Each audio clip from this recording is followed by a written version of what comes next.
merienda for today. Simplihan lang natin, mga idol. At eto na, ibibigay ko na para namang busog at laman tiyan.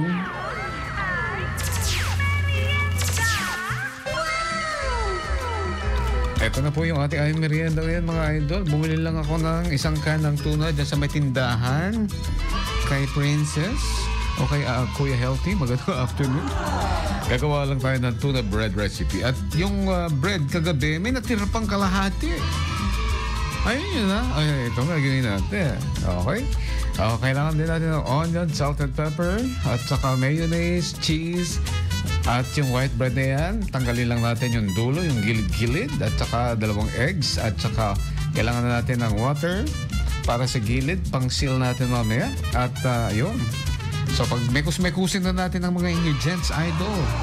Tapos ilatag na po natin ang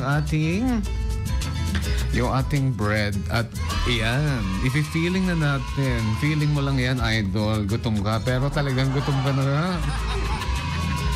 Oh, eto na. Tapos isisil na natin. So, alam mo yung nabibili mo sa fast food chain? Parang ganito. Parang ito na nga yun eh. Parang ganyan. Oh, idol. Tapos yan, isisilang natin. Tapos pagugulungan natin sa... Ibabatter natin sa 2 egg. Yung egg na yan, papagulong natin. At saka yung breadcrumbs. At paininin na natin ang mantika. At ipiprito na natin. At salain natin. At para mawala yung excess oil. At eto, okay na to. Tikilan time. Wow, ang sarap naman ng tuna bread recipe natin ngayon. Ay, merienda. Sa ating programa, mga idol, dito lang yan sa 99.5 IFM, ang idol mong FM, Supaya.